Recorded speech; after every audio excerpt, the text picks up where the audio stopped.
Hello everyone, I am Tacet and welcome to the Gems of War Guild Wars Week 45 Day 3. It is a yellow day and today we are going to be going back with the Infernus plus Divine Ishbaala combo. It has been working out very nicely for yellow day. Yellow day has always been a relatively easy day, at least later in the game. But now it just became extremely easy, of course, in the last couple months. Ever since Divine Ishbaala came into the game, running that with Infernus just makes it absolutely insane. And yeah, we'll be running with that. He does have Spirit Fox, which of course we're going to be seeing a lot of that today. It's one of the most common counters to on Yellow Day, is to just plop a Spirit Fox onto your team. Luckily, the rest of his team is pretty underwhelming. It does have 3 things that all counter yellow, but really you only really need the Spirit Fox. I think he's overkilling it just a little bit. We'll see though. Yeah, let's get into it. We'll have the barrier on this to help keep us protected. We have the extra mana generation, so even if he does get rid of all of our yellow, everything will still be able to get mana. And then of course we just go Gorgulfa, clear board, gets us new board, Divine Ishbaala, throw Infernus, throw Queen Aurora, throw everything, win, and go from there. And of course everything on this team has a chance to extra turn, which will make sure that we can keep it on our turn for as many turns as possible, as that will increase our score ever so slightly. And yeah, let's get into it then. So hello everyone, hello William, hello Mehmet, hello Danny, hello Watcher, hello Captain, hello Max. How's your guys' day been? Mine was quite a hassle. Went to finally try to get a state ID today. What a mistake that was. Actually not too bad. I had to wait there for about a hour because I made sure to get there in advance. I was actually the second person there, and there was about 20 people behind me by the time they actually opened. So I was able to get as one of the very first spots there. Normally you'd have to wait there for like hours upon hours, so I guess that wasn't as bad, which is why I went so early.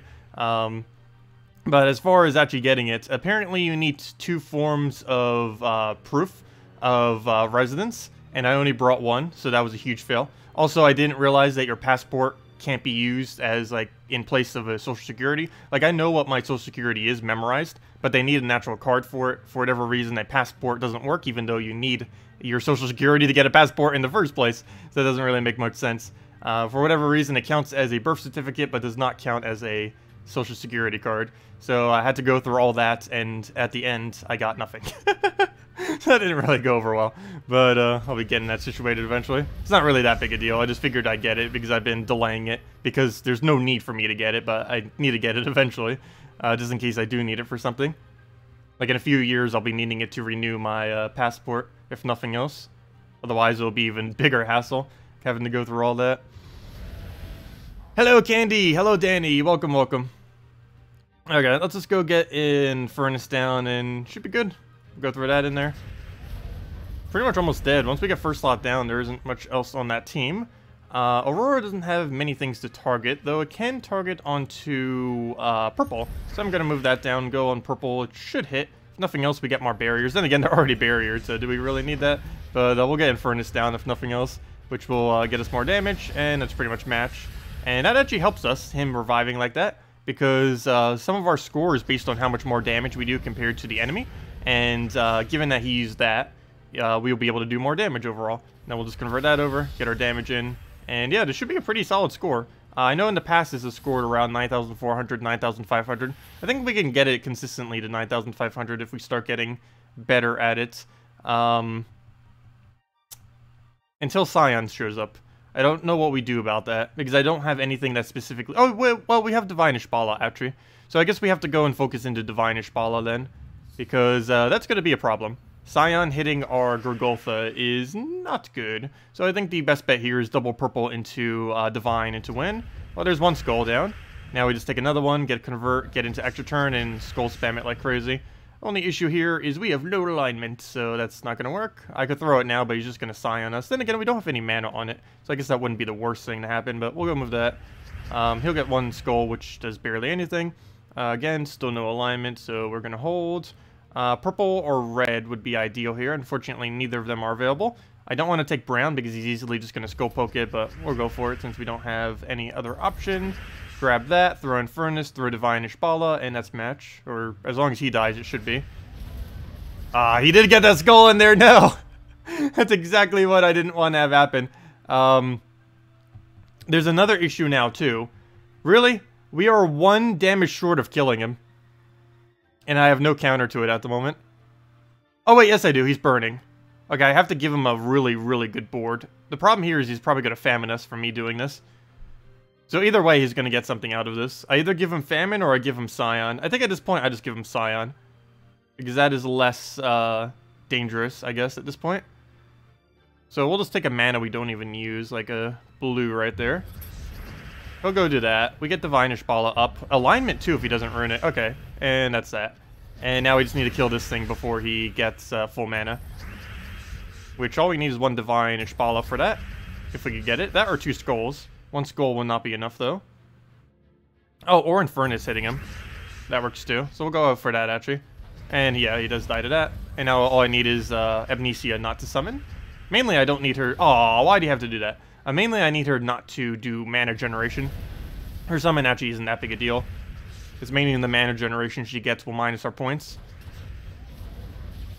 Oh, please, no. Not again. Oh, good. It didn't go for the kill. We don't have anything to summon, so we do lose points if they kill out one. But we'll just go kill that out. And that is that. Never mind. We don't have enough skull damage. Wow, those attack reductions off of Famine and Moloch actually hurt us a lot this battle. I don't know which one actually brought us lower. Probably the Famine. But, yeah, moved our attack so low that 2 times now we weren't able to use our skulls properly to kill it out. You got 9,111 with Gorgolfa, Shocktopus, Parrot, and Moloch. Interesting team. Definitely a nice little budget combination. I don't know how I feel about using Shocktopus on it, but Parrot and Moloch would definitely work out. Hey, this is what I say as my defense on Yellow Day. That's funny. Corvash, Desdemona, Astral Spirit, and Spirit Fox. Well, we'll get to see how my own team does. He pretty much has the same stats as us, too. Actually, I think he does. Yeah, he should. There's an easy way to tell. Let me look at my Corvash. Oops, Guild War Yellow. Edit team. What's my Corvash stats? 61, 62... Oh, wait, but he might have more from the guild. Never mind. This is a bad way of seeing if they're the same. But 61, 62, 30. And his, I believe, is higher. Yes, his is higher because he has additional bonuses from the guild. Also, I believe he's a higher rank. No, he's the same rank. He just has extra bonuses from the guild because he either bought them or... yeah, I probably just bought them. That or other people below him are slightly higher. But yeah, he's 2 higher, basically everything than us. 2 higher magic, 2 higher attack, 2 higher armor, and 2 higher HP. Not that big a deal, though. 2 stats don't make too huge a difference. I think the biggest difference with that is this right here. Because we do not buy the max pack. I save all my gems for other stuff, like buying the 50 gem thing for dungeons every single day, as well as... well, pretty much everything else these days that use diamonds. I don't really bother throwing in this. I only use 40 each week and go up to tier 3, as well as a good majority of my guild. Anyways, well, let's go into our next battle. Fight this guy. And yeah, don't need to change anything up. This team actually is perfectly fine against Spirit Fox, even though the entire team uses yellow and has things that create yellow. We can kind of just ignore the fact that he's even going to do anything. So we'll go for that. Almost. Oh, wow. I was going to say, almost guarantee that he's going to go for it, but he doesn't. Interesting. All we need is one little thing to get the mana to full. I guess we'll let him poke us for only, what is that, 10 damage? So that's barely anything. Never mind. He didn't get the poke because I got double off the Cascade. So I'll just throw Infernus here. That should get her to full mana as long as it hits 3 purple. And it does. No alignment. Now we do. Thank you. I'll go grab that. And then we just Infernus, repeat the cycle, and we'll be good to go. I almost feel like replacing this with a damage source. But in cases against Spirit Fox, it does work quite a bit better. Because we get the mana generation even after it destroys our main color. Okay, what else do we need to move around? Yeah, we'll just go for the explosion. And an Infernus, and that's match. And down it goes. Also, hello, Traylin. Also, I didn't say a couple of the hellos. Hello, RapPF. Hello, Falkroy. Hello, Anthony. Hello, Jamie. Welcome all. Any word on the release date of the new kingdom? Anywhere from immediately to about 1 to 3 weeks after next patch. And next patch is they're trying by the end of April, or very soon after. End of April is in like 5 days, so soon TM. Actually 4 days, not even. They normally don't release it on a weekend though. I don't think they would, especially since the Gnome event. My bet is on May 1st or 2nd is when they'll likely release 3.4. And as far as the kingdom, probably a week or 2 after or so. Lately they've been not releasing kingdoms when they release patches. Their biggest concern with this is there's normally bugs whenever a patch comes out, so they don't want to have to deal with that with a whole new kingdom as well, because sometimes there's also bugs when a new kingdom comes out, but more so when patches come out. So basically what they've been doing lately is doing the patch, and then doing a new kingdom like a week, 2 weeks, or maybe in some cases 3 weeks after the fact, just so they don't have to deal with all the bugs at once, so that they can focus on some bugs and then focus on the other bugs. Anyways, into the next one. But yeah, very, very, very soon. Hopefully. Assuming it goes past. There's a chance it doesn't go past and it could get delayed. But no official date has been given on anything yet, because they don't even know yet. Alright, well, go take the purple. Throw another purple. Need to not take any of his mana, even though we already did. Too late. We'll go grab that. He takes my red I need for alignment. He might clear the board into our alignment, though. So hopefully that'll be a thing. I guess we'll just take purple for now. Good, nothing bad happened. Unfortunately, nothing good happened either. I don't have any good alignments to go for. I guess I could cast. What do we get out of that? We get a yellow, we get a red, and that's it. That does very little. Plus, it probably gives him a skull somewhere, which will hit our first slot, which is definitely not good. So we'll take that. Get a skull poke on him. And he has full mana, and I have no way of stopping that. Yeah, we have no alignment for extra turn. So we could cascade. That doesn't align there, though. And nothing else drops. So we'd have to just hope for pure luck, which is possible. We'd have it over here. We could get a blue here for an extra turn. We can get a purple there for an extra turn. And I believe that's it. I think I'm going to try it. Probably going to regret this, but I am going to give it an attempt. Yeah, we didn't extra turn it. Unfortunate. There goes all my mana. Oh, there goes literally all my mana. Yeah, that was a bad choice. Should have just went with a safer route and went with Gorgolfa Explosion, hopefully into an extra turn into whatever else happens. Yeah, that was a risk we didn't need to take. Figured we'd go for it, though. There was like 3 chances we had for extra turns. We missed all 3 of them, though. Okay, what do we need? I need to do something about that Scion. She doesn't have immune to mana drain, does she? No. All of this purple and yellow, and there's no cascade to take, somehow. So regardless of what I do, I need to take the skull in a way that prevents him from taking that skull, because I need him not taking that skull. The only issue here is he gets pretty much full famine yellow if I do that. But I might just have to let that happen, because there's no way to drop it. If I take that, he gets skull. If I take the other one, he gets skull, and it doesn't even stop the thing. And I can't cascade anything from what I can see, which is what I'm trying to look for now. So we'll just take the skull, I guess. So we'll do that. He'll take yellow. Oh, he still gets a free skull out of all that. Okay, I think we lost, actually. We might have just lost. 2 mana drain spam. Didn't even realize people still use this team. Well, at least we're enchanted, if nothing else, on literally everything. He better die to burn next turn. We pretty much instant lose if he doesn't die to burn next turn. But then again, we might instant lose if he does die to burn next turn. Because if he does, we die to Ragnagord's skull if I take that yellow. So I have to take something other than that yellow. So I guess I'll take this purple. Okay, good. He does die to burn. But now we have to deal with Ragnagord's higher skull damage. So we'll take that. Nothing here to really cascade for. I guess we get some blue, but again, we don't use blue, so... there are 3 skulls on the board, though. So what I can do here... Oh, he's going to get the kill off the next skull. Oh, that's really bad. But we could do a skull exchange. Hopefully, we'll take this one. Hopefully he'll take the top one, then we take that one. And then we can go from there with basically just killing it out with Infernus. His next Spirit Fox is actually pretty dangerous, too. Okay, so that dies. That we already knew would happen.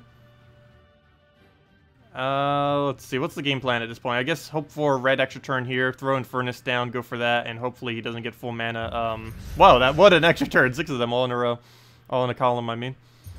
But, yeah, I guess we go for either skull or red. Probably red, because he needs red as well. And I don't want him taking red and getting famine. So I think our plan here is let him skull us, because that barely does anything. Oh, you've got to be kidding me. He didn't surge. Luckily, he has enchant. That would have been horrible if not. There we go. Well, that took forever to get going, but we should be fine now. As long as he doesn't Spirit Fox kill it. And he doesn't. And that's match. Well, that was a really shaky battle to true damage. Or, well, mainly to mana drain. But it came through.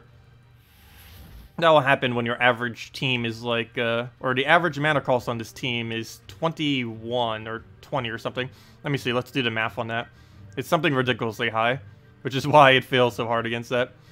15 plus 18, plus I gave him like a gigantic move, which I shouldn't have done. 22 plus 24, divided by 4. The average mana cost on this team is 19.75, almost at 20 average, which is ridiculously high. And something you probably shouldn't be running against 4 times the mana drain. Actually, I think that was 3 times the mana drain plus a mana accumulator, which is even worse than 4 times drain. Because the mana generator just keeps keeping you down. So right here, we'll go for a purple. If we have it. Yeah, we do have it. I have to take a weird move for it, though, but I think it's worth it. It's not like we need the skull. It's Gorgoltha versus Gorgoltha, so definitely want him taking them. Yeah, Scion is still very annoying, even after they nerf, or the indirect nerf that they did to it. But, yeah, Scion is still among one of the top 10 most annoying troops in the game. That hasn't changed. It's not particularly overpowered in that it's really easy to counter.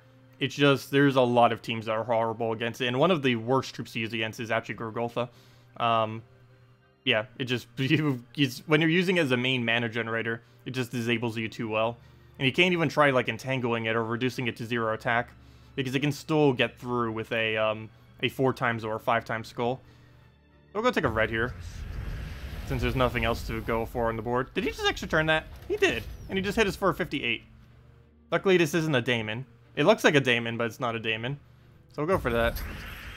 Oh wait, did we have a skull alignment on the previous board? I definitely should have gone for it if we did. Or any alignment for that matter.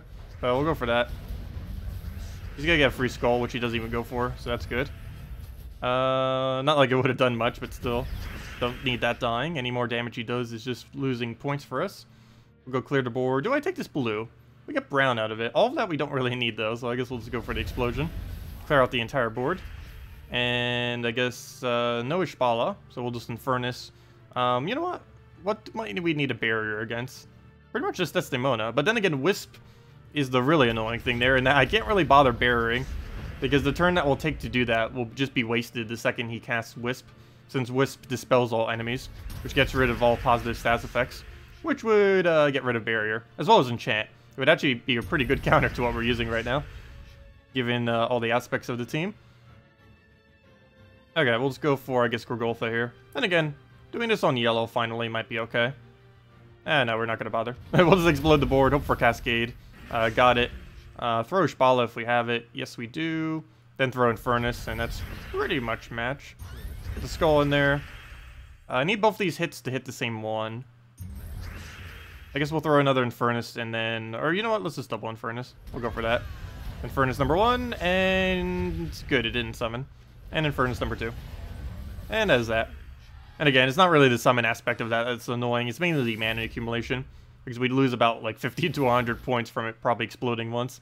Especially on the final battle like that. But yeah, 9,392. So as I said, around 9,400, 9,500 average. But what really hurt us was third battle. We lost 2 troops and almost lost the entire battle. That came really close. But yeah, normally it acts quite a bit better than that. But mana drain definitely counted us out on that battle for sure. But, still happy with that. We're really low right now, though. I need to see who's underperforming. I know there's one person in my guild who hasn't done a single battle yet, though. So that might be one of the reasons why we're so low. Even though we're this low at the moment. Once he does all of his battles, we'll probably be, like, right there, so I'll have to see exactly. But yeah, I definitely don't want to knock down out of Bracket 2. We've never gone to Bracket 3 yet. Definitely want to stay in at least Bracket 2. I'm fine if we're not Bracket 1, but gotta at least try staying there if we can. Anyways. Let's go and do dungeons real quick before I forget them, especially since these resources might be used for pets. And then we'll just go from there, messing with a bunch of stuff. So if you guys have any other questions or anything, let me know, and we'll definitely make sure to go over them. You used the same team and got 9,400? Well, so did we. We got, well, pretty much. I scored like 4 lower than that, or whatever it was. But yeah, we pretty much scored right on the dot of that. And Sunbird dead. Also, by the way, I don't know if this is a good thing or a bad thing, but the pet battles are very similar to dungeons in that, or at least from what we've seen of them so far, in that they're relatively easy battles, that do scale up to be somewhat hard at the end. By hard, I mean not really, but for newer players, somewhat hard. But to the average player, it will be, or to a newer to average player, it'll probably be a pretty fun experience. To late game players, it's pretty much just going to be instantly kill out everything with something like this team, because it's just going to be that easy, most likely. I was seeing Salty doing it earlier, and the battles look, yeah, pretty weak for the most part. Of course, she only did up to like the 3rd or 4th battle or so. For all we know, the 5th, 6th, 7th, 8th battle could be a lot harder. But from what we currently saw from it, it's relatively easy to do the pet battles, which I guess in the whole scheme of things isn't too bad. Because, of course, it doesn't scale based on your level or anything. What you see is basically what everyone's fighting, regardless if you're like level 100 or if you're level 1000 something like we are. We're all fighting the exact same battles. So that's probably one of the reasons why it's somewhat towards the easier side. Mainly because it needs to be made so anyone can actually complete them. Also, you get infinite tries on them too. They are time-based, but there's no sigil systems or anything. So similar to dungeons, you have infinite amount of attempts to complete them. And while these last for 24 hours, the event things last for, or the pet things last for 1 hour whenever your guild ends up finding one, or 24 hours once a week when they have a certain little event thingy for it. So during that day, it's pretty much exactly like dungeons, but on the other 6 days, it's based on how much your guild can actually farm. Anyways, let's go buy this, because we don't know if it's for pet food or not. If it is, I will be continuing to buy these forever. If it's not, I think I'll finally stop buying these, because these other jewels are near useless in what they are used for, which definitely makes me think they will be used for food, because they currently have no purpose other than wasting them on patterns for the little summoning stones, or on weapons, but you can easily get every single weapon pretty quickly. I think you could do that within like 1 month of dungeons, if even that. Of course, assuming you have the other resources, but the actual jewel resources are relatively low. This is a legendary weapon only requiring 400. This is a mythic weapon requiring 0, and most of these other ones require ridiculously small amounts. Even like those unique weapons that they add every single week, I think are only like 400, which is pretty low. That takes 2 weeks to obtain that many, or 4 weeks if you're not buying the 50 gem packs. Anyways, let's go back to PvP. Probably throw out Divine. Oh, really? This team's still very annoying too. I wish people would stop using it, even though I'm pretty sure I have it as my defend team right now. Good job. People should stop using this defend team. I'm using the exact same defend team. Let me go change it to something else. Where's my Firebomb team? Actually, you know what? Let's go to my Explorer team. Here, have some Firebomb, Sunbird, and all that mess. Also, if you guys have been wondering why I haven't been doing the event, as you probably saw earlier, and I mentioned earlier as well, the Gnome event is coming this week. 6 hours, 33 minutes. This is Friday reset time, is when that will be occurring. And during the Gnome event, we'll be able to find gnomes at a higher rate. So there's really no point in doing this event until then, because we have to kill purple and explore. And basically what we're going to be doing is... why did I say purple? I meant green. And we have to kill green and explore. So basically what I'm going to be doing for a good majority of tomorrow's stream, and probably a part of Saturday's morning stream, is we're going to be grinding out in Forest of Thorns, because we'll be able to get all of our gnome kills, and this kingdom has 13 greens, meaning pretty much every battle you'll have 2+ greens, probably 3 on most of them, maybe even 4 on occasionally. But it's, to my knowledge, the best, or the most, it has the most amount of green of any kingdom, which makes sense, as it is the pure green kingdom. But yeah, we'll be grinding this pretty hard Friday and Saturday morning, particularly Friday morning. But yeah, we'll see what we can get as far as gnomes. We'll not be opening any vault keys, unfortunately, but we will have plenty of other drops. But yeah, I do want to try collecting 10 vault keys for a video. Not sure if I'll be getting all of those at this point in time. I think my current plan is the next vault event, not this one, but the following one. We're probably going to be throwing down every vault key we have and see what we end up getting from it. There's also a slight chance, though it has yet to be confirmed, that vault keys may get buffed next patch. There's been a lot of talk about it, though I don't know if they're actually implementing it specifically this patch or what their plan really is with all that. But yeah, I would say actually do not use your vault keys tomorrow if you've been saving them for like something like that. Save them for the next vault event, because not only will it be a vault event, not by next vault event, I mean 1 month from now, not tomorrow, but save it for next month's vault event, because not only will you'll still have the better rates during a vault event, but you'll also have possibly a better drop table from the vault keys, because they're definitely not nerfing the vault key drop table, I could tell you that at this point, but there is a possibility they may buff it next patch. Well, it's not confirmed, it could happen, so Might as well save them for a little bit extra resources if you don't have any immediate need to use them. Yeah, anyways, let's go back to, I guess, PvP and mess around with that. Actually, this team is still here, so we'll just throw down Divines at it. I can't believe how much Ishbaala has, like, changed up what you use for PvP. It is at, like, one troop is like, okay, now just run Ishbaala for everything. You don't have to do it for everything, but about half the really quick teams that exist in the game right now, actually probably even more than half, all use Ishbaala plus Infernus, just because the combo is so amazingly good. What do we even need? I guess we'll throw Mercy. Also, there still might be an Infernus nerf next patch, by the way. If he's not getting nerfed next patch, he's probably never getting nerfed. But it was something that they were talking about. He's one of the highest win rate troops in the game. Actually, I think he might be the highest win rate troop in the game right now, which is a good sign that it's slightly too strong, of course. Which makes sense. We'll go throw that in there. And Amigas. Hello, Avi. What defense teams are you using this week? The same defense teams I always use. Except I accidentally have them on the wrong order for some of them, and I didn't bother changing them. But the teams I'm currently using for my Guild War defense are the following. Let's see. Defend Brown, we're running with Gorgolfa, Emperor Corvash, Famine Highforge. For... I wish I would bring you back to exactly where you were. Okay, there it is. Guild War Purple, we're running... oops, not Guild War Purple. I hate when I do that. Let's do it from Defend. Okay, Defend Red. We're running a standard all-dwarf anti-red team. This is pretty common, this exact team and other similar teams. It's basically the whole premise is Lord Ironbeard, triple damage to reds. We'll get a one-shot. He has Stone Skin to help make sure you take less damage, so you reduce the enemy score. This thing can also one-shot. What makes them able to one-shot is Penguin's +5 stats to everything. So even if you don't upgrade your magic at all, you'll still have enough stats on them to be able to most likely one-shot your enemies. And Highforge is just because he synergizes with dwarves, gets a pretty big hit in, and he summons additional dwarves, which can help you win. And yeah, that's pretty much that team. As far as Defend Blue, I run... This one's actually been going pretty badly. I've been trying to figure out something to do with World Breaker to kind of work. And I was trying to go with the World Breaker Glitter Claw combo. Unfortunately, the AI seems to be pretty bad with it. Similarly with this team, I think the other problem with it is it has a double exploder up front.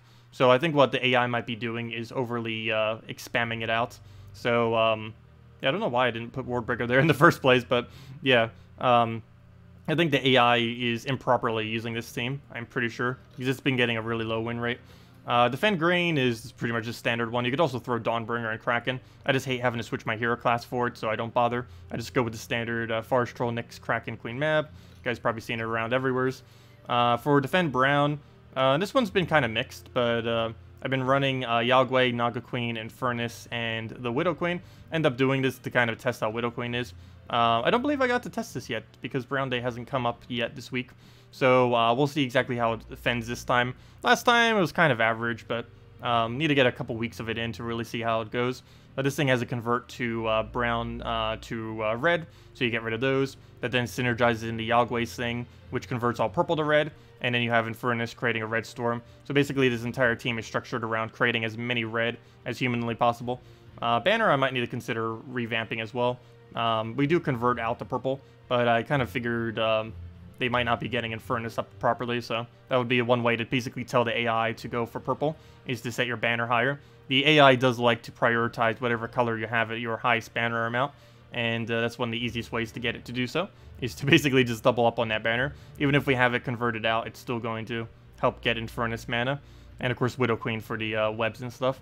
Other than that, we have Defend Yellow, which is, I definitely need to revamp in the future. We actually fought this team today, which is kind of funny, and obviously we completely destroyed it, but it was Emperor Corvash, Desdemona, Astral Spirit, Spirit Fox. Not the greatest. Of course, basically anything for Spirit Fox is what you use on Yellow Defend days. It can function, though this team was made more so for when 4x Daemons were really good. These days, barely anyone runs 4x Daemons. The most they might run is just basically Gorgolfa as a Daemon, and that's about it. So can't really use this viably anymore. So I definitely need to revamp that in the future. I just don't currently know what I'll be doing it to. Here's just a standard Goblin team. I'm currently running on Purple Day. I keep shifting it from day to day just to kind of see which day it functions the best on. But currently we're doing on Purple. It's just Nobin Brothers, Princess Fizzbang, Queen Grapplepot, and Siren. Pretty standard 3x Goblin team. You can make it 4x by Probably adding Goblin Rocket. Then again, pretty much no one runs it with 4x for Guild War purposes. The only reason you may do it is there's a pet coming in next patch. That one fully upgraded and ascended and everything will end up giving you, I believe, 3x Zhejian bonus. And the 3x Zhejian bonus is actually not too bad. If I'm not mistaken, it's a little bit of mix of everything. So if we go into Zhejian real quick and just put 4 troops in there. Let's see what that actually gives. But yeah, there will be a pet next patch that might make it so you don't use Siren anymore. Not sure how viable it would really be, but if we just go put... I could have just done that in the first place. If we just go put these 4 troops into this team, all from Zhejian, and you can see we'll end up getting a... Oh, those were what those pure color bonuses probably were when they said from a specific color. Oh, there's probably some pets that increase when you use 4 times of its color. Oh, those pets might not actually be too bad. Like, if you could get 12 life instead of 4 life for having 4 greens, that's pretty cool. Anyways, that's not the bonus I'm talking about. It's this bonus right here. You can actually get a multiplier on, which we know for sure exists. So you'd be able to, once it's fully upgraded, get a 12 HP and a 9 attack. So basically 8 additional HP and 6 additional attack when you're using a full team of Zhejian, which could be pretty good since it's pretty easy to build a 4x Goblin team out of that, which would work out decently. Plus, you'd be getting the Goblin bonus, assuming you'd actually be using the 4th Goblin there, which you would use with... this obviously isn't a team that I'm using right now. I'm just kind of putting things in here. But, yeah, and we'll end up getting that on top of it, too. Yeah, not too bad. Yeah, I didn't think about that. I kind of completely forgot that there's pure color bonuses, which those things are probably referring to on the pet things. So there's probably a pet for... which will actually not be that bad when I was going over that earlier. But yeah, there's probably a pet for every single one of these bonuses now, these pure color things. So there's a pet that's going to be like a 2x or 3x multiplier that you can get up for this. So you could end up getting 2 additional magic for a pure purple team and stuff like that. So yeah, that might not actually be too bad then.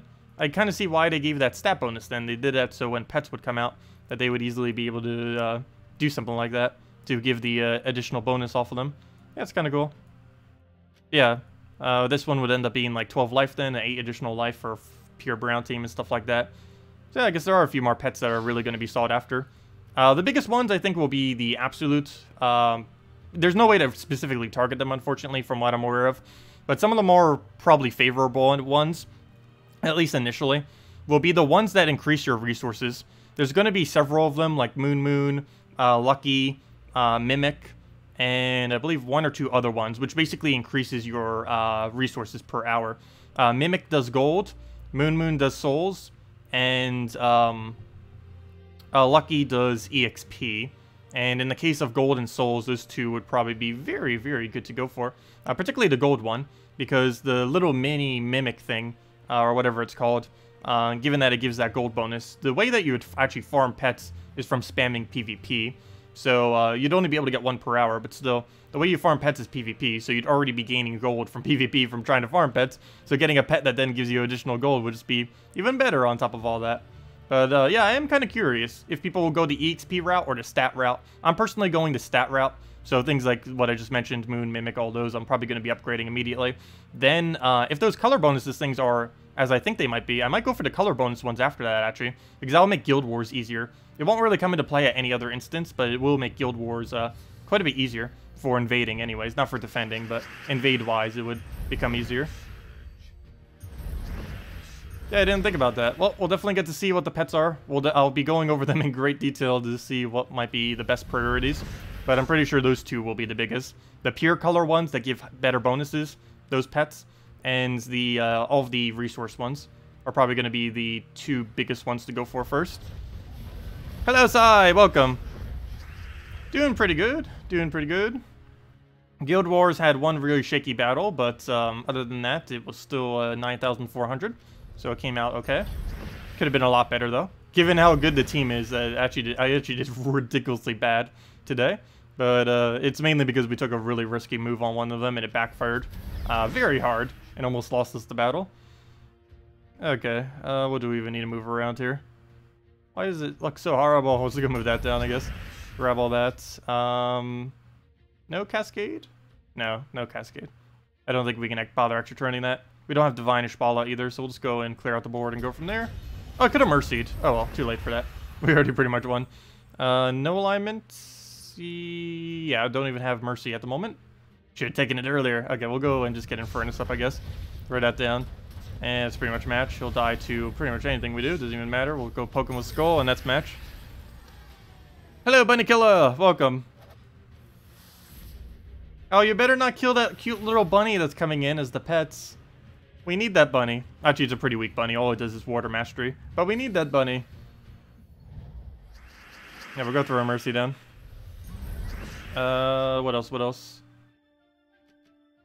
I guess we'll get a Infernus. Oh, wait, we have alignment. What am I doing? There's like a gigantic blob just staring me right there, and I'm not even going for it.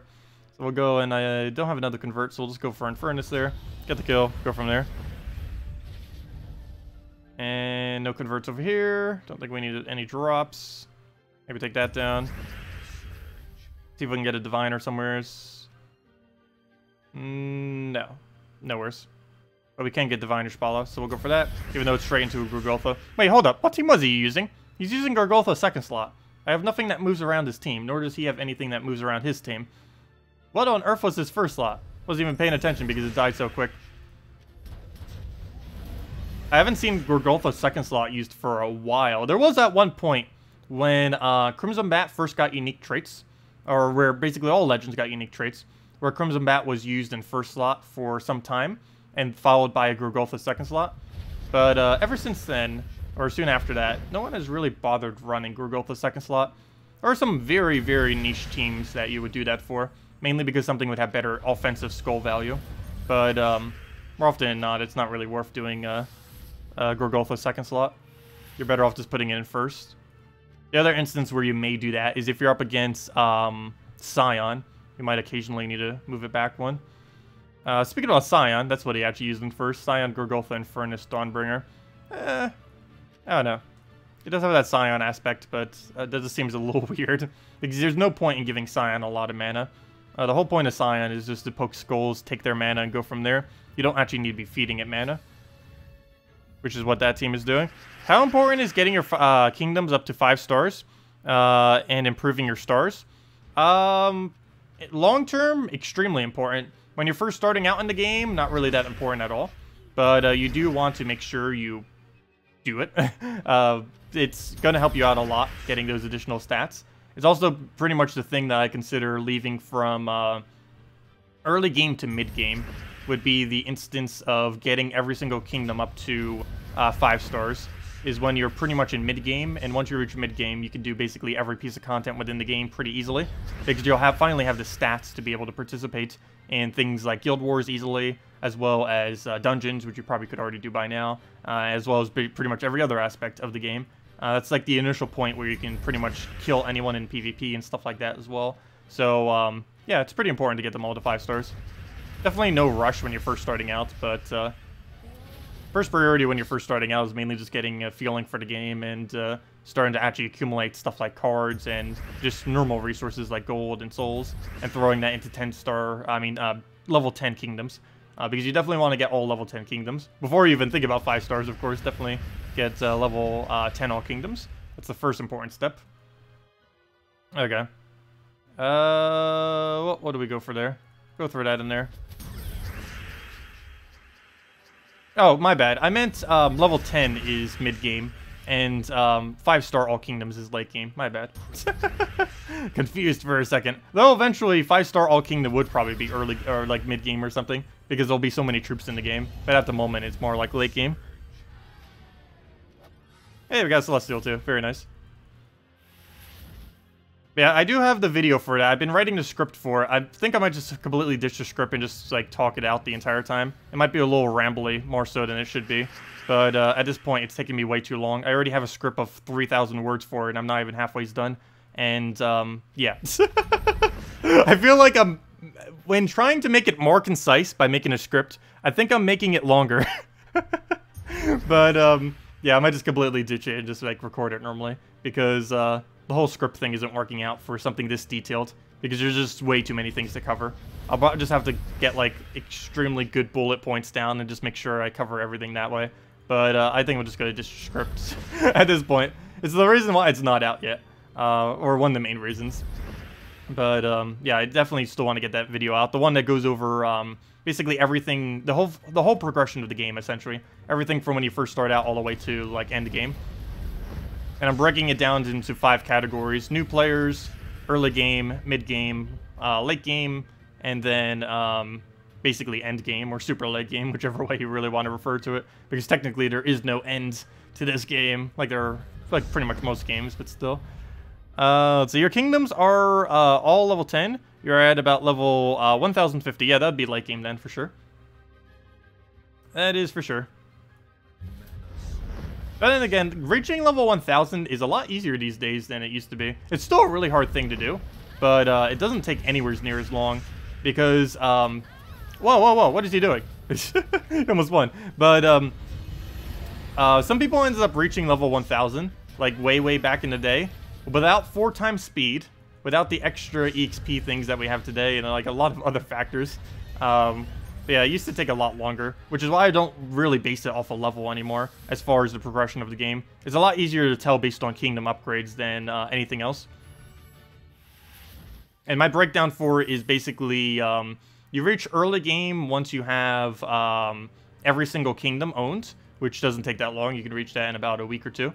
Maybe even your first few days if you're really grinding it out. Mid-game, I would consider the moment when you get level 10 all kingdoms. Late game is when you get 5-star all kingdoms. And end game is basically max star all kingdoms. Though, of course, that currently is impossible to 10-star, but basically getting near max stars on all kingdom is pretty much end game. When you have essentially everything in the game. Or near everything, or at least on the grind towards everything. We'll go throw an Infernus down. Get Diviner in there. Oh, so you guys have anything you want me to go use or anything? Or cover, let me know and I'll definitely make sure to do so. Yeah, these days, I think it is technically possible to gain level 1000 in 1 month. If you were to go and basically farm it for like 6 to 8 hours a day, just doing nothing but like challenges and explore. I think you can get it in under a month. Especially if you got the 100% guild bonus thing and really did it on that week. Because you could basically almost double the amount of EXP you get from it, which is quite insane. I don't get it that many times because my guild I'm currently in is way up in the brackets, and we kind of like stagnate on how many we actually win. But yeah, it's definitely a lot more EXP, that is for sure. I don't know what the current record is on it, though. I'm actually kind of curious what the quickest time anyone has gotten level 1000 is. But I'm pretty sure it's 3 weeks, somewhere around there. Alright, we'll go and throw a purple over. Yeah, I think initially, it took the first person to reach 1000 around, I believe it was 5 months, if I'm not mistaken. And that was when there was a lot less ways to get EXP, or at least not as quickly as these days.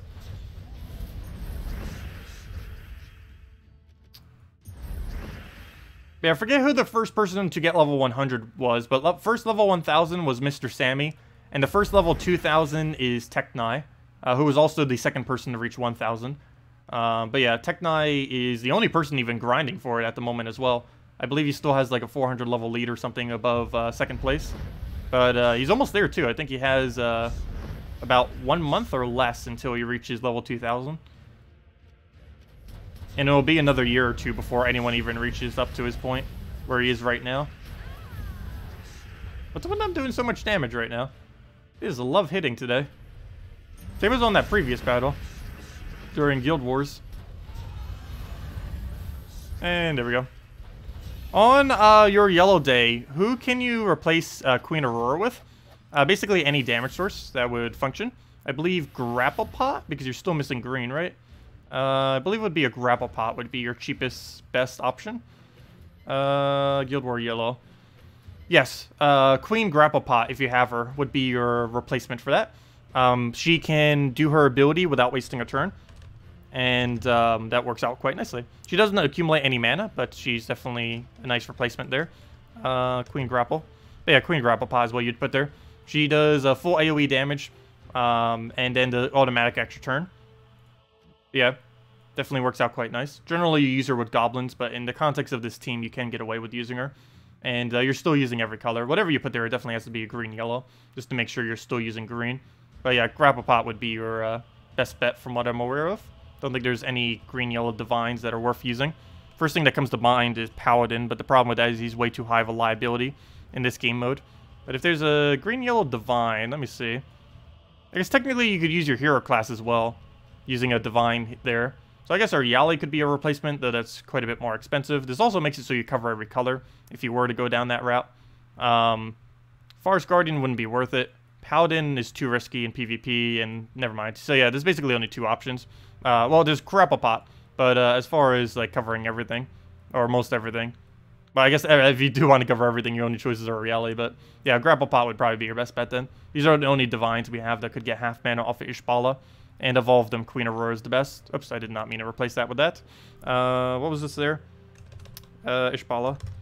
Oops, I need to clear the other filter. And put that back in there. Oh, she's still legendary? I didn't even realize we don't have her mythic yet. I need to go do that eventually. It's not worth crafting her into mythic, but definitely need to get it eventually. Hopefully off a random drop. It's not like I have any control over that. When we get her to mythic, basically depends on how lucky we get. Could take us few more months before we even see her at Mythic. Actually, if I'm not mistaken, Yalgway is still one copy away from Mythic as well. If I could even spell his name. 2 copies away. But yeah, he's been out for, like, what, 2 months now, and I still haven't gotten him up. You were wondering when you might try Guild Wars with your Let's Play. It doesn't really have enough yet. Generally, you don't have enough by until around, for one, level 10 All Kingdoms. And around, I would say about level 300 or so, 300 to 500. I've still been accumulating resources on it and all that, but it just doesn't have any of the core, like, good things that are in Guild Wars. I'd have to use 3 times pure color teams instead of 4 times. There's no way we could get away with 4 times what I currently have on that account. So do the class of the hero first or Kingdom to 10? Kingdoms to 10, for sure. Hero classes are pretty irrelevant. The only ones you would ever need to level are the ones that you're planning on actually using in combat for any way or in any shape or form. And the only few you'd ever really use, as far as hero classes, like level-wise, is you may level Warlord because it's the first class you ever get, and it's just kind of the easiest thing to get for early game stats. So Warlord is the only one you'd... Well, the first thing you'd do is level that when you're first starting out. From there, the only ones you'd really go and put anything into is Archer, fully leveled, fully traded, eventually. Bard and Assassin, eventually. Or, okay, let me do priority list, I guess. So Warlord class would be the first one you'd ever level. Don't bother trading it, but just go and get it leveled. From there, you'd probably want to go for Archer, fully traded and leveled. Main reason for this is the most well-rounded hero class in the game, still is. And it covers basically all your bases as far as anything you would ever want to do. And this would be a really good hero class to simply just keep as your hero class, so that you don't have to keep wasting resources on hero classes. And then from there, you can basically just stop, because this covers everything you would ever need your hero to do. Starts with half mana, has a 15% chance to instant kill, which is the highest that any skull can do currently in the game. And yeah, it just works out really nice. But from there, if you did want to go further than that, eventually Assassin, eventually Bard. Dragon Guard tends to be one of the more commonly used ones. Really good in 4 times Dragon teams, really good fully traded. Mechanist is very niche and probably skip. Orb Weaver is the only one immune to mana drain if you get it up to 2 traits. And there are some niche instances for that. Sorcerer is does have the best first trait of any hero class at the moment with Magic Link. Though you'd only really use that very early on in the game with Creeping Death Weapon. It's about the only purpose it really has these days. Titan is probably one of the other really good ones to go for eventually. Probably is maybe your 3rd or 4th hero class to go and level and actually bother getting up. Because you have Giant Lord on this. The main thing that this is useful for is it gives all giants half mana, of course. But you would mainly use that with trolls. Basically what you can do is use a troll in 1st slot, a damage source, your hero in 3rd slot using some kind of weapon, and then 4th slot with either another giant damage source or just a damage source in general. And ends up working out really good using it with one of the trolls. Every troll is a giant, so you can get half mana on them and get a really quick start that way. And other than that, yeah, that's basically it as far as hero classes are concerned. Not really that many good ones. But yeah, I'd pretty much just say if you're looking to not really spend that many resources, get Warlord, solo it up, don't get any traits, only get it to level 20 and do nothing else with it. And then eventually get Archer fully traded and fully leveled, and then start using that. And then you can basically just ignore every other hero class. because you can just keep your hero class as archer. It works in almost every situation you would ever need. It might not be the best hero class for every situation, but it works for the most amount of situations, since it does pretty much everything you would ever need, for the most part. Hello, Plumko! Welcome. What do we need? Speak about things we need. We'll go move that over. Don't have any alignment, so we'll throw Infernus and go from there. Do you think they will give you 2 event keys and 200 glory for reaching level 2000 plus? I highly doubt it.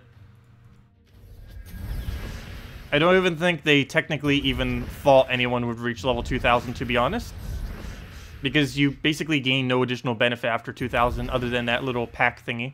Because you stop gaining hero stats, you stop gaining mastery at 1500, you stop gaining hero stats at 2000. And yeah, I guess they weren't really expecting anyone to go that far. Then again, this game first released with level 100, and they didn't really expect anyone to reach that anytime quickly, and everyone pretty much did. Then they ended up releasing level 1000, and then it only took like people, like as I mentioned earlier, several months to be able to reach that. And now they ended up increasing it to level 10,000, but they realistically only have stuff going up to level 2,000, so they weren't really expecting anyone to even reach level 2,000 in the current format of the game, yet someone is about to reach it. Actually, he might have already reached, and I don't even know. Haven't checked his level lately.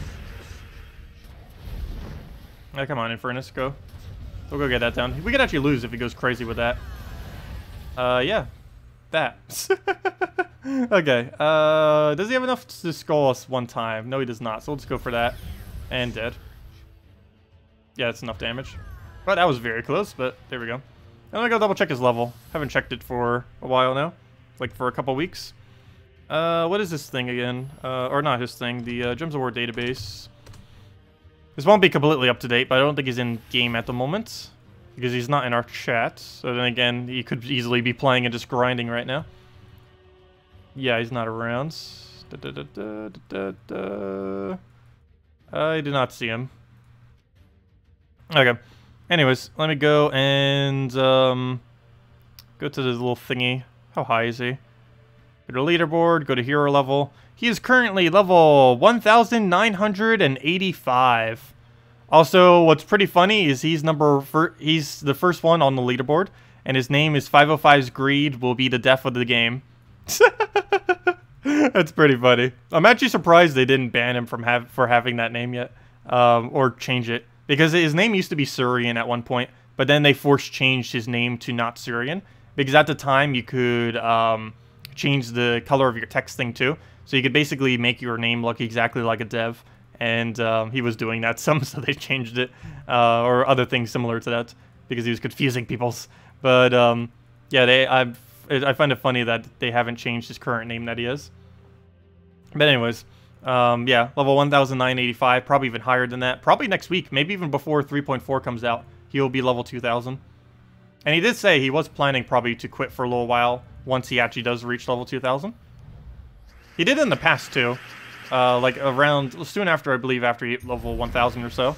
He ended up quitting for about a couple months, yet still was like way ahead on all the leveling and everything. I'll go throw that in there. Let's see. We'll go get a diviner in there. And no, yes, we do have alignment, so we'll go get that on down there. Also, where am I on this leaderboard? We are currently 107th, though that's only based on the people that are actually using the website. But so yeah, we're probably top 1,000 or so. It's kind of hard to tell. I know I just said 107, but it's kind of hard to gauge because that website doesn't actually show literally everyone. It only shows everyone who bothered participating in the website thingy on gemsofwardatabase.com, GOWDB.com.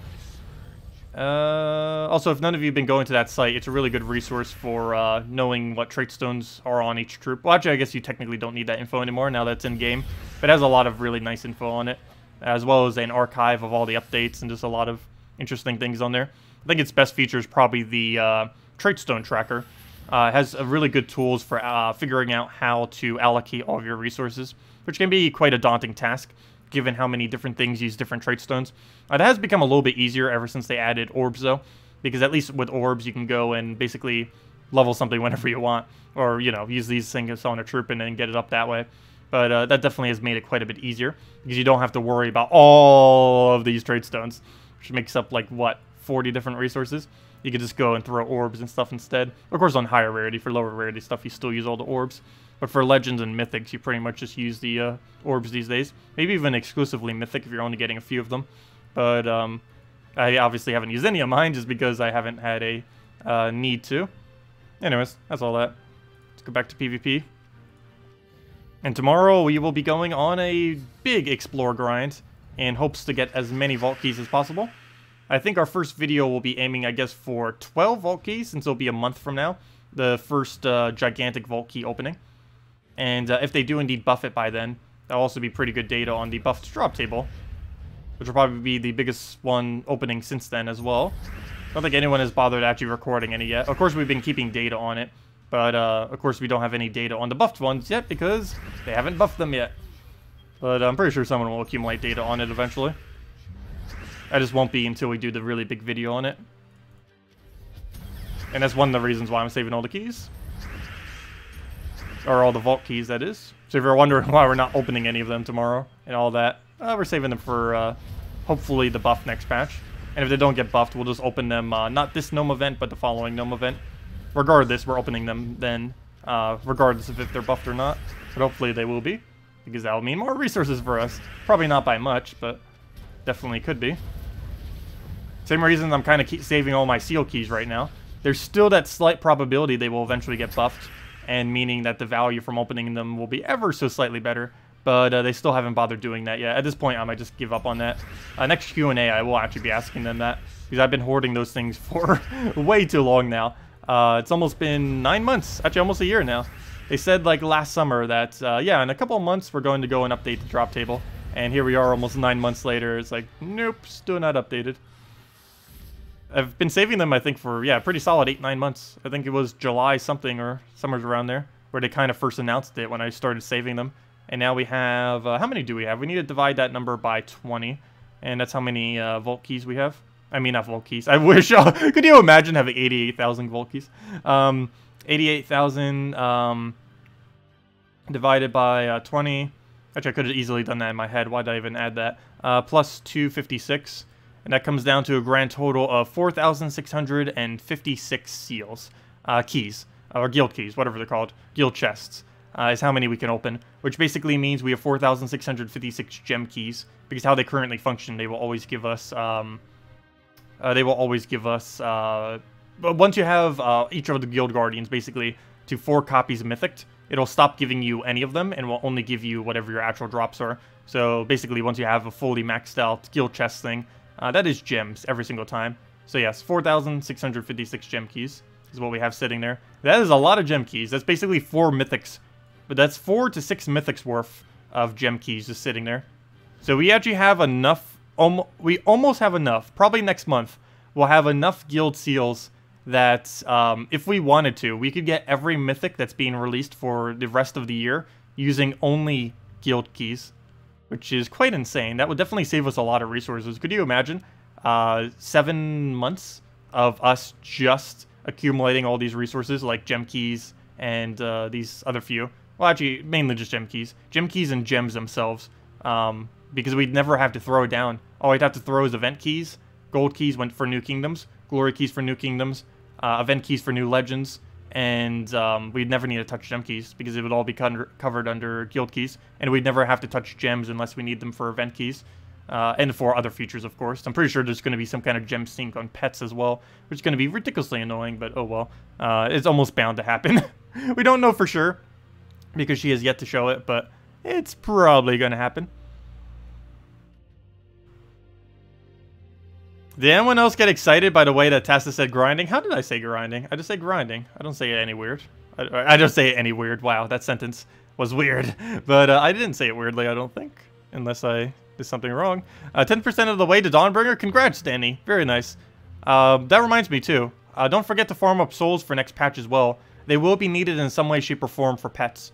Either for crafting their food, which is pretty much almost guaranteed to occur, as well as maybe just throwing them into them in general. I think it's mainly just for their food, but still, regardless, you're going to be needing souls for pets to some degree, so do make sure to stock up on them. But yeah, get like a couple 100,000 on reserve, or over 1 million if you might think a new mythic weapon's coming out next patch.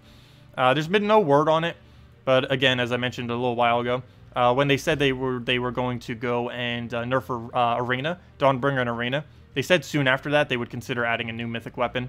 And if they do, that's probably another 1.3 million souls, which we're almost at, but that's another thing to consider if you are a late game player that might want to go grind that out.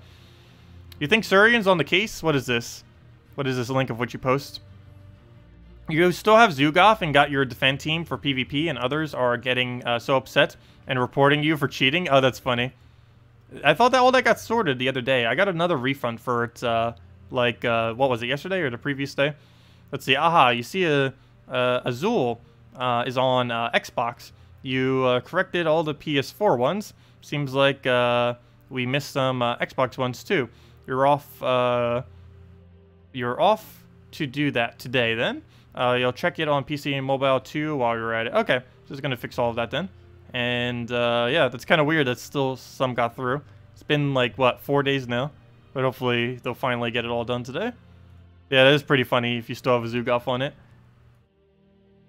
But yeah, no one, I don't believe, currently owns a legitimate Zugoff.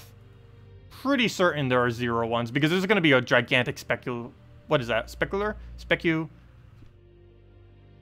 I forget the word I'm trying to say right now. But it's going to be like a really big thing that everyone's going to like easily notice, and will probably be spammed on the forum when the first person actually gets a legitimate Zugoff. But yeah, we're still like at minimum like another month or 2 away before the first legitimate Zugoff. So we'll see who it actually becomes. I don't even know if there's even a race these days to try to see who will be the first. Because for all we know, someone on console could actually be the first. Because if there's so much competition on PC and mobile, they might not be as much on console. Or vice versa, who knows. But, yeah, we'll have to see. Soon, TM. Yeah, spectacle, that was the word I'm looking for. Thank you. That is the word I was looking for.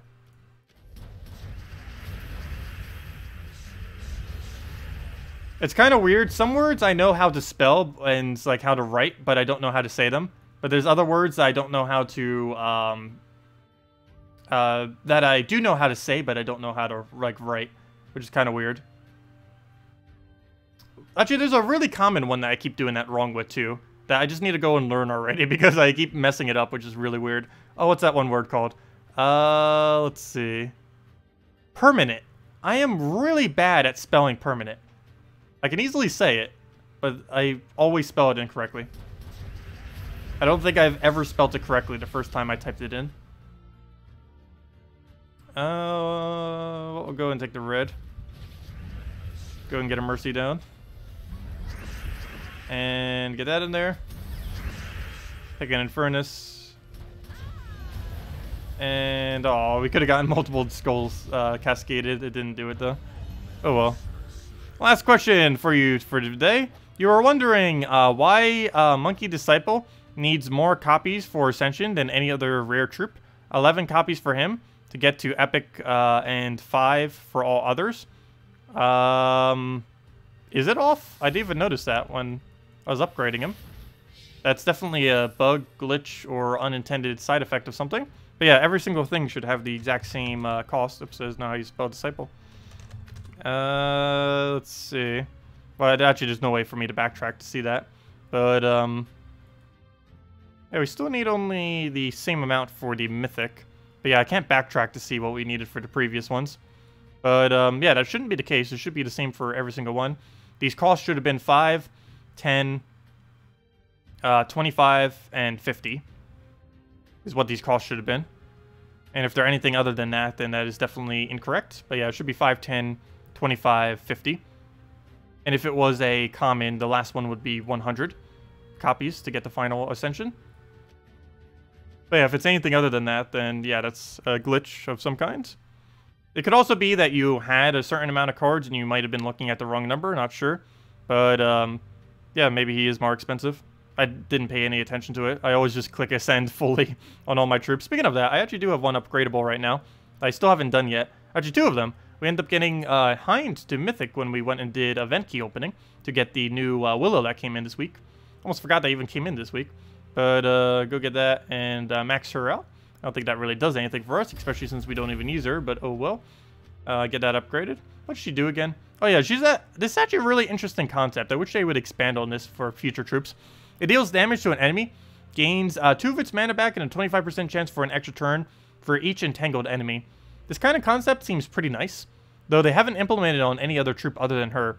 She's really weak, but there's a lot of ways that you can implement this kind of scaling thing that would be good.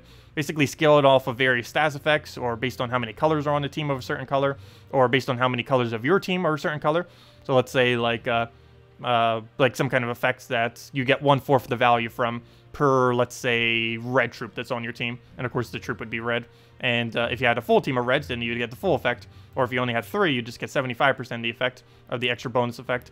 Yeah, there's a lot they could do with it to expand off this. But for whatever reason, Hind is the only one in the entire game that has this kind of setup. But it's definitely something they could expand on in the future, mechanic-wise. And while she is pretty useless, there's a lot of ways that you could make it pretty useful. Are we seriously 1 copy away from getting this guy up? I might just go get that 1 copy. Just so we have a mythic in case I ever need it for whatever reason. I don't think I will, but... yeah, we are 1 copy away, right? Why am I going every single screen that's not the right screen? Yeah, we only need 1 more copy. So let me go get 1 copy of him. He's the epic this week, or he's the glory troop this week.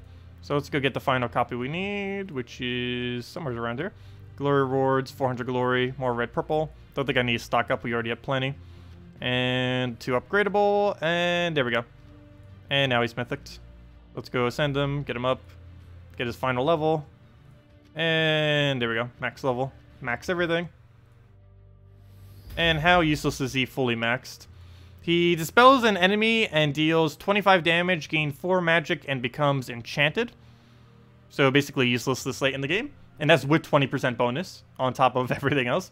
Stats are pretty average, though it's kind of hard to tell because of how much higher it is with the 20%, what his base stats are. But they're pretty well-rounded, what I mean when I say average. Like, they're all basically like the same value as far as scaling. Armored is useless, then you stop giving it to everything. Arcane is useful if you were early game combined with this other aspect. And this final trait is very useful, though it's the only really good aspect about him this late in the game. And for the most part, I don't think I'd really ever use him because of how low value that is. But yeah, I guess early game is a little poker if you don't want to use like Miststalker or something. He'd be your next best bet if you want to go and use this. The biggest issue with that, though, is this guy's an epic, whereas the other one is only a rare. So it's a lot more accessible to have a Miststalker. Not to mention Miststalker does true damage, and this thing does physical damage. But yeah, for the most part, I don't really see what the purpose of this troop is. Especially given that it's the same color as Miststalker. If it was a different color, I could slightly understand. But it being the same color as Miststalker, in about 95% of situations, you would just use a Miststalker instead. Unless you were particularly up against mana drain. That's about the one situation where you probably would use this guy instead of a Miststalker. And you know, who knows? Maybe eventually with a full 4 times immune to mana drain team against something, it might be useful. But at the moment, there's currently no 4 times mana drain team that is viable enough to bother using. During a battle, what's the number in the bottom middle of the gem board represent? Oh, that has to do with storms. There are 7 different storms in the game, 1 to every single corresponding color. And basically what it does is, whenever it's in play, more of that color will be dropping to the board. So for example, we get a red storm whenever we kill an enemy, and then it'll have a little red symbol there, and it'll have a number there. That's how many turns it'll be until the red storm expires. Basically what the red storm does, or every storm, it basically makes whatever color it is occur more onto the board. So in the case of red storm, it'll make more reds fall onto the board when they get created from the top. And that's basically what the storms do. It's a pretty interesting concept. It made exploders even better though, which is a type of team that has already been ridiculously good. It's getting another buff too with Doom Skulls coming in. But yeah, that's what that does. Let's go get an explosion here just to go and show it. As you can see, that's now a red storm.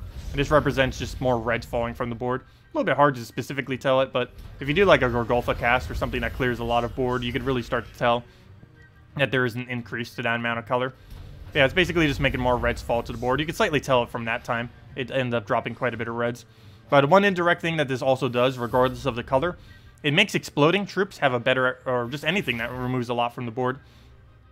It gives them a better chance of extra turning, because when more of the board is pretty much the exact same color, it's going to have a slightly better chance of extra turning since more of it will be on the board, and more of it being on the board means more of it will be closer to each other, and more of it being close to each other is more likely that it'll fall into a 4 times or 5 times somewheres. But yeah, storms are pretty nice. They were a pretty well-balanced addition to the game. Unlike Doom Scrolls, which I think will be slightly less balanced. We'll have to see exactly how that pans out. But yeah, storms are pretty fun. Pretty underused, though. The only storms that really get used are the ones that are extremely easy to apply to the boards. Ones that you have to kind of go out of your way for or don't really ever bother having any content within the game. Mainly because there's no point in like wasting your turn just to do an average ability that creates a storm. Wait, you can just passively get it off a trait. Basically, the only things that are even viable with storms are ones that specifically have it on their trait. Very, very few have it on their ability that are actually worth it. But anyways, guys, I'm going to be heading off for the night. Oh, wait. Oops, there was another question I didn't get to. Oh, no, wait, never mind. Oh, wait. Can you only link PC mobile accounts to the Gems of War database? I believe the answer to that is yes, though I am not certain if you can. I know PC and mobile can. I'm not sure on console. I've never tried it. Someone else in chat might be able to tell you that. But I've never tried. Definitely give it a shot and see if it does. It only takes like a minute or two, so it doesn't take that long. But I am not sure of that answer. I know it definitely works on PC and mobile, though. But not certain on console. Anyways, guys, I'll see you all later. I'm going to be heading off for tonight. We will be back very soon, though. We'll be back in 13 hours from now. We will be doing a treasure gnome grind. We'll be doing that tomorrow morning and the following morning, and pretty much all throughout tomorrow and the other day, and maybe a little bit on Sunday as well. Our goal is to get as many vault keys as possible to hoard them for hopefully 3.4's buff, in which case we'll wait for the following gnome event to open them. So we'll eventually do a really big opening for those. But hopefully we'll get some other drops. You'll never know. Could easily get a lot of gems, a bunch of keys, and just hoard up other resources that we might need for other things. Other than that, yeah, that's pretty much what we're going to be doing for the good majority of today. I mean, tomorrow and the following day. So we'll be back in about 13 hours from now for that. Of course, we'll be back 1 hour prior to now tomorrow for Guild Wars again. What color is tomorrow anyways, by the way? I think it's green or something. I lose track so quickly. Tomorrow's color is brown. Oh! That was the color I was mentioning earlier with the defend team. I wanted to see how it pans out. So we'll see exactly what happens with that. But anyways, guys, I'll see you all later. Have a wonderful night. Have a wonderful weekend. And goodbye, everyone. And 3.4 soon, TM. Very, very soon. Can't wait for it. Actually been getting really hyped for it as of lately, if you can't tell. They said by the end of April, or they said they want to try by the end of April. Obviously, they're probably not going to make it. I think it's going to be more towards like early May, like really, really early May, but we'll see. We'll see when it comes out. Anyways, guys, see y'all later. Goodbye, everyone.